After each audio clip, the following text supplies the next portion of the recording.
Got me.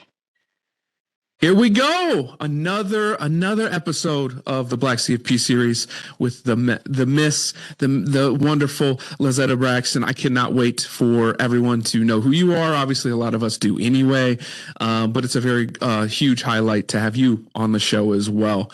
And for those that are new and in listening to this, I'm Stoy Hall, your host, co-host technically. We have multiple series, and I own Black Mammoth, but I really run this podcast to be loud for our industry, not only obviously for Black CFPs and minorities, but for others so that they can understand that this industry, anyone can be a part of, whether it's working, right, as an advisor, or two, we believe, I know you do too, that every person needs financial planning. It is vitally important, whether it's full boat or just a little bit. And so that's what we're here to highlight. So welcome to the show. Thank you, Stoy. I appreciate you amplifying the work of all of us in financial services and specifically financial planning, because financial planning absolutely has my heart. Yeah, absolutely. I love that. So let's get into it. Let's talk about your firm. Now, it's funny. Obviously, I'll let you talk about you joining in 2020, but also that's when I technically launched Black Mammoth. So we're doing two big things in the middle of a pandemic as well. Talk us through, how that partnership came about, what you guys are about, and how the ride's been for, 2.5, 3 years now. Absolutely. So I will start in 2008, actually. That's when I founded Financial Fountains, RIA dedicated to serving the mass affluent, which still at the time in 2008, we know the market was crumbling, right, with the housing bubble. And we also know that financial planning was still kind of, what is financial planning? And is it for the rest of us, meaning the 99%? So as a part of my journey and being married at the time, a young mom, we made a lot of moves. So at the time, people were accustomed to having financial planners who were right up the street. So fast forward to 2020, I had the opportunity, even before 2020, to meet Rianka Dorsainvil, who had started her firm, Your Greatest Contribution, some years prior. And we had been masterminding. And we're like, we're doing the same thing. So why don't we join forces? And we did just that in 2020, February 2020, when it became official. We had started in 2019, kind of aligning our practices and moving in that direction. And it's been a great ride. One of the things we realized is that a lot of people, a lot of institutions do not have co-CEOs. You got to pause on that. Yep, you sure do. Right? Because it's so easy being the head honcho, right? Just making the decisions, everything funnel up to the top. And it's been wonderful to see our partnership. And that's what you hear in our name, 2050 Wealth Partners. It starts at home. And for us, in terms of the partnership that we have, it's an experiment because there aren't other models out there at all in terms of co-CEOs. And it's been great. We're a team of 4 now. The name 2050, by the year 2050, the U.S. will be a racial mosaic. We want wealth to transfer along with it. Wealth, we believe in the holistic aspect of wealth. That's mental health, that's spiritual health and wealth, that's financial wealth, and that's ingrained in our culture as well too. And partners, we are all partners on this journey together. So we're living into our name. We're having fun with it. We're going deep. We're going hard. We're going fast, but it's fun. There you go. I love it. I love it too, because you're right. One, you're doing something unique. Co-CEOs, that's not a thing, right? CEOs want to be the one making the decisions and running with it. So that's tremendous, one in itself. But your whole purpose and mission of providing and having the ability for others, anyone really, to have, true advice and planning is really difficult, right? Like that's a difficult vision to achieve in today's society. From education standpoint, I just had Rami Pickron on about student loans and whatnot. So we talked about our education system, but also just the taboo-ness of money. I talk about this a lot too. Is a lot of people don't talk about their money with everyone, right? That is not the thing to discuss with friends, family. It doesn't matter anyone. However, we'll talk about, the last thing that happened to us medically, or the last time we had to deal with our attorney, or, whatever. Those are open. However, money is not. So that's going to be my first question to you is, how do we start to transition? And I know we're all doing it, but transition the mindset of our society to being open and having money not be so taboo.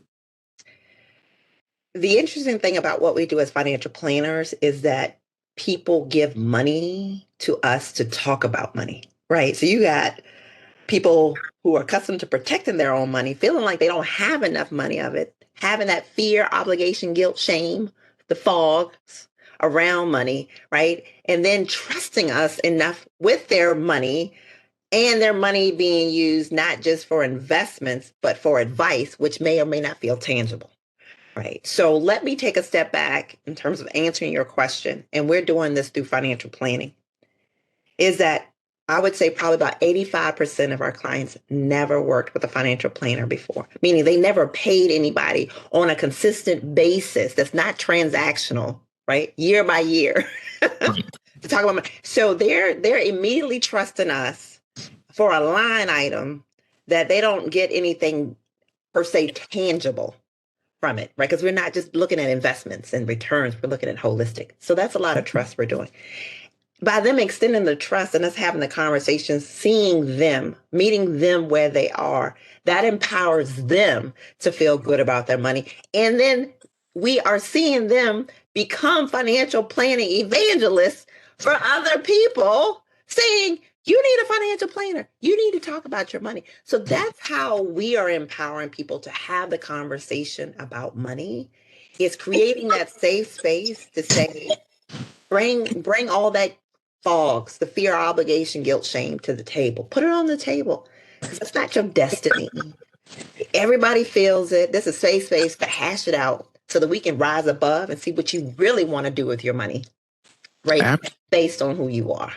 Right. And when you have those conversations, especially because 85% have never been through this situation, how much trauma from their childhood or baggage comes up? I was obviously on Twitter a lot, and I had discussed how Black Mammoth has a service called VIP service, VIP Day, where it's 5.5 hours. And I was talking about, yeah, we do the financial planning part, but that's like the easy part. The hard part is the trauma and the emotions that come out of it. Do you have any stories or talk through, things that you speak about, and then that raw emotion comes out, and where they go from feeling it to then when it's after that's like kind of lightened?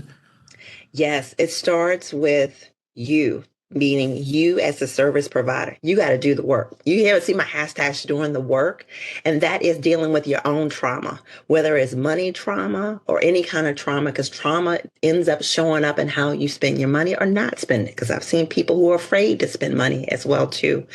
So in order for us to practice what we preach, we need to have the resources, and oftentimes it's therapy. And for Black communities, I can say that was not a strong point. Now I'm emphasizing do the work with someone who is trained to help with the mind. There are some people who are trained to help with the mind and the money. A lot of us are trained with helping with the money to loosen up the soil to say that alliance partner, that is a estate planner, that is, attorney, that is a CPA, that also needs to be a therapist as well too in terms of the table. Our second meeting, in meeting with our clients, we go welcome to discovery meeting. We ask, what's your first memory of money? What are you most proud about? What do you wish you have done differently, right? That's our second meeting, to get these things on the table, to hear what the trauma is, so that when we come to a situation where someone says, I just work, and save, and got, $500,000 sitting in cash. Mm-hmm. For real. $500,000 sitting in cash. But that's why I'm here, because I don't know what to do with this money. And I've just been trained to set it aside for the rainy day, right? That's a mindset, right? That we hear in the beginning. And so we design the journey, we pivot in the journey of our financial planning process to address or to open up or to continue the conversation about the trauma so they can really be financially free. Bringing up the journey, we say journey as well. The wealth journey is we're not going to create a financial plan and be like, you're good, right? We talk about this a lot of as soon as you create a financial plan, it's really already ruined because something happened, right? It has to be a moving amoeba type object. And your journey is that. Your journey will never be over until the day you die. And at that point, it's not your wealth journey anymore, right? You've passed that on. I believe that a lot of people need to understand that it's lifelong. This isn't a short-term sprint. And because of the definition of, wealth over being rich, right? A lot of people think I'm rich, I'm good, right? I have all this money, I can do whatever I want. Yet you still have that trauma. You're not wealthy. You just have a lot of money and a lot of baggage, right? And if you really want to do that wealth journey, then you got to hit that on. You got to take those emotions on and learn from that. So I'm so happy you brought up journey. I try to harp on people to be like, it's not going to be a year deal, a 2-year deal. This is going to take you a long time, especially if you have a lot of trauma to get through. So that's fantastic. So where do you operate out of? We are 100% virtual. We were before the pandemic happened.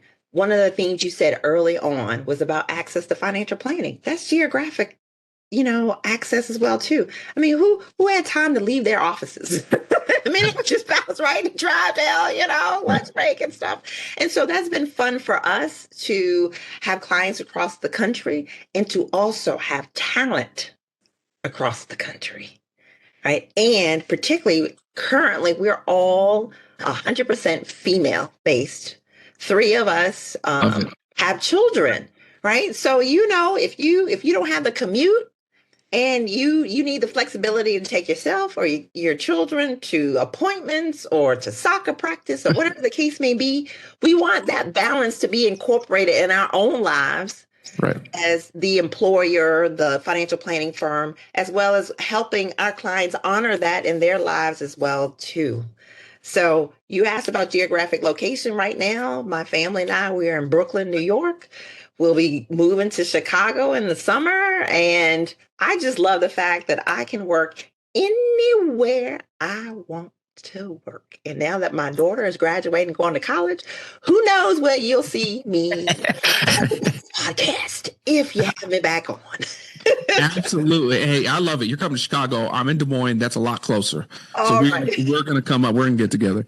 But you're right. The greatest thing that happened in the pandemic in our industry, in my opinion, is this kick to virtual, like this really huge push to virtual. And that's because now clients from wherever should be looking us up, which also puts more pressure on us to do more podcasts, to do more social media, to be out there speaking more so they can see us and get to us, because we're not spending the time at, local chamber events and dinners and all of that. Honestly, sadly, that's really a waste of time if we're getting down to who we're trying to work with, right?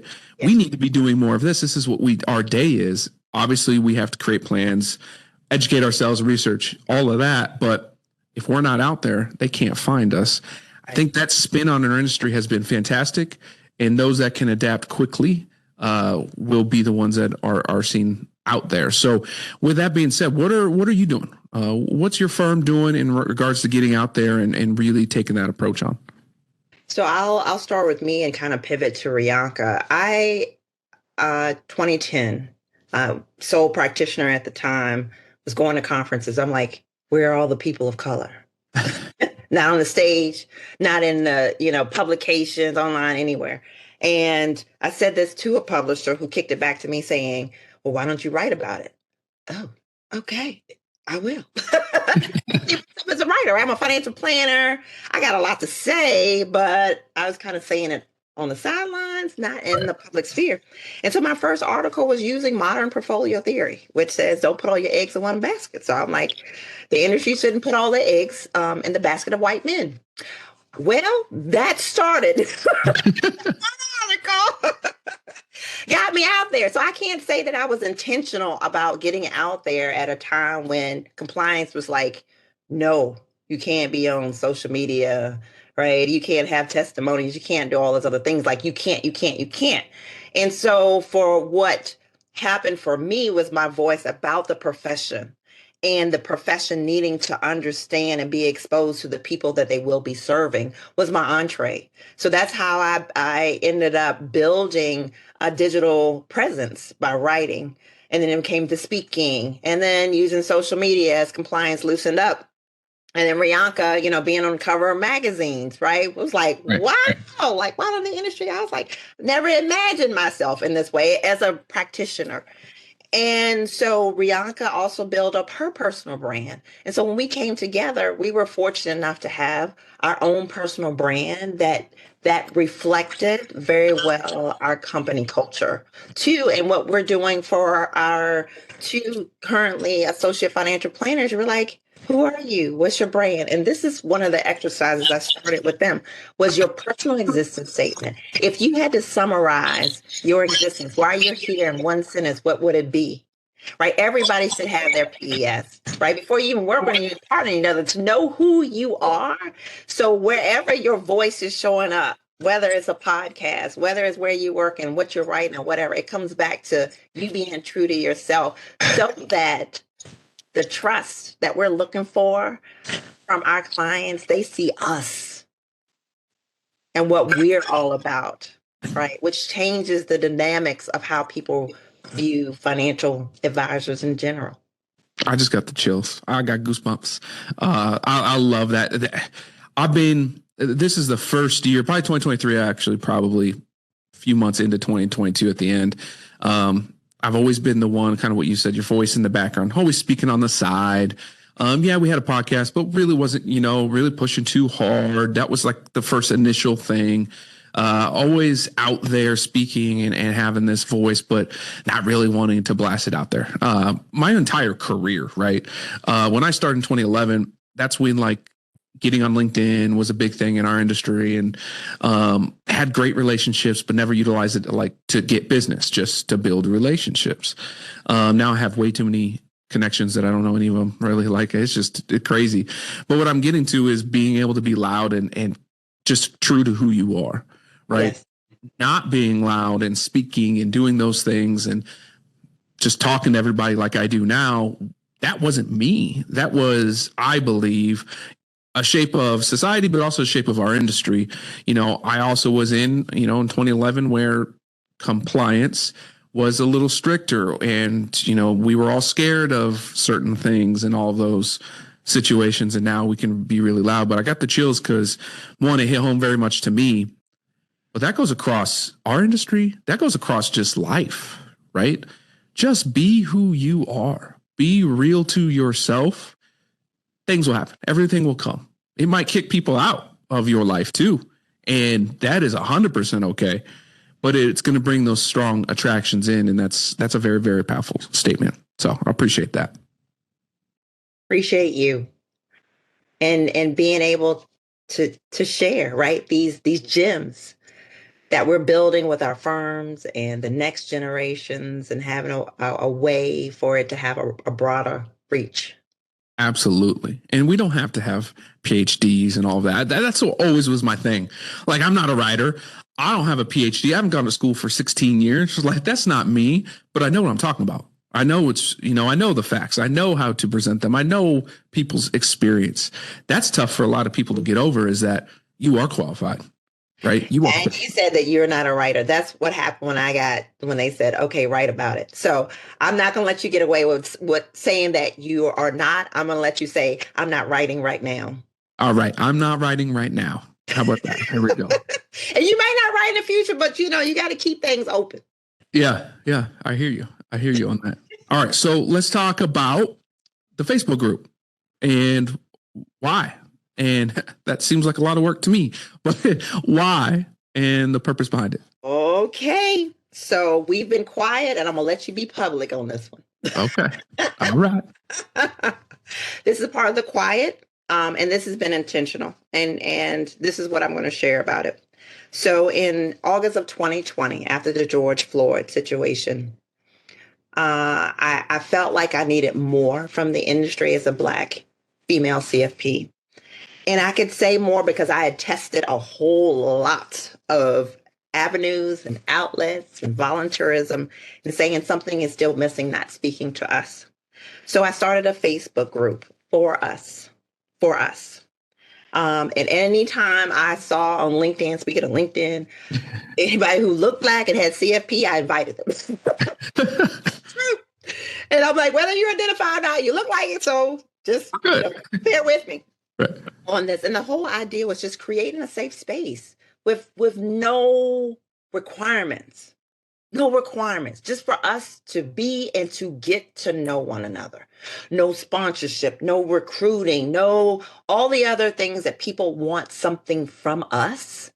And I want us to know one another and trust one another, get to know one another, be unified together. And so now we're up to over 200 members of what I'm calling the Black Asset Group. Secure the bag, secure the bag. And it's been wonderful for us, everybody to kind of figure out their voice and share what's important. We've had some town halls, some family meetings, some sessions, together intimately to say, who are we? Before we say to the public, this is who we are and this is what we need. But the goal is to love up on one another as family for real and bring economics to us. That's real. It is. That's very, very. So if anybody's listening to this, no, if you're not a Black CFP, you won't get in. That's intentional. Stay tuned. We're planting the seeds about how we're going to come out the way we want to together. And one of the things, I want us to own it. There's so many things in terms of my A-type that I just, built and did. It was like, Lazetta will do it. And it's like, this is us. This is us. And I'm excited about us. Absolutely. Amen. I am too. And I need to do a lot more. So I'll put that on me out there to the public. I got to get more involved, right? Been a little busy, but we're good. Those are excuses. This leads to the question that everyone who first comes on the podcast, I always ask. And there's actually two of them, but this one first, because it's going to deal a little bit with Facebook group and the mindset behind that. Why in our industry, collectively, do you not see more partnerships, right? And I don't mean necessarily like you're in Rianka's like partnership like that, but why are we not working more together? There is way too many clients out there that we couldn't even touch if we wanted to. We don't all have expertise. Why are we not coming together more to collectively help the end result with the client? And we can bring in the conversation with Rianka because she wanted to partner. I was like, no, I can't, because I felt guilt and shame about where I'm supposed to be and what needs to happen. The beauty of what I saw with Rianka is that she was a part of a mastermind. They showed each other how to be vulnerable, how to raise their businesses together, which I saw with other counterparts in the industry, but not for Black advisors. We didn't have that concept of working together to build together.